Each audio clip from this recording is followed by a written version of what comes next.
Whiskers was a grey tabby cat. He lived in a big, noisy city. The city was full of cars and people. It was a scary place for a little cat.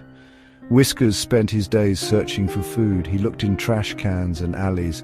Sometimes he found scraps. Often he went hungry. The city was full of dangers for a cat like Whiskers. Loud noises made him jump. Fast cars frightened him. Whiskers felt very small and alone. He longed for a friend, for a safe place, but the city offered only shadows and fear. Each day felt like a struggle to survive. Whiskers dreamed of a better life, a life with kindness and warmth.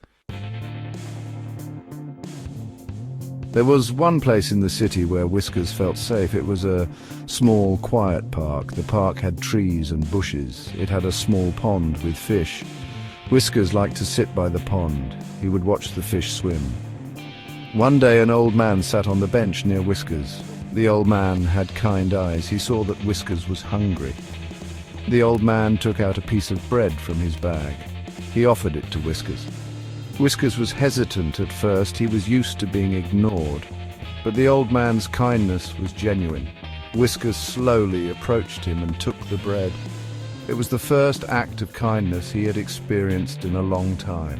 Whiskers felt a flicker of hope. Maybe, just maybe, there was kindness in the city after all. Nighttime in the city was the worst. The city grew colder, the shadows grew longer. Whiskers would find a sheltered corner to sleep. He was always cold and afraid. He wished for a warm place to sleep. He wished for a friend. One day it started to rain. Whiskers hid under a bush in the park. He saw a young girl. She was wearing a bright yellow raincoat. The girl was feeding the birds. She had a kind face and gentle eyes. The girl saw Whiskers under the bush. She smiled at him.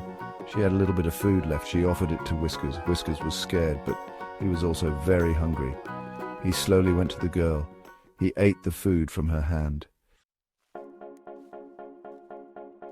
The girl in the yellow raincoat came to the park every day. Each day she brought food for Whiskers. Sometimes she would pet him. Whiskers started to trust her. He would wait for her by the bush. He purred when she petted him. For the first time, he didn't feel so alone. One day, the girl brought a cat carrier to the park. She gently coaxed Whiskers into the carrier. They walked through the city streets, past the rushing cars and noisy crowds. Finally, they arrived at a small, cozy apartment. Inside, it was warm and safe. The girl had prepared a soft bed for Whiskers. He ate a bowl of creamy milk. He curled up on the bed. He purred himself to sleep. Whiskers had a home. He had a friend. The city didn't seem so scary anymore.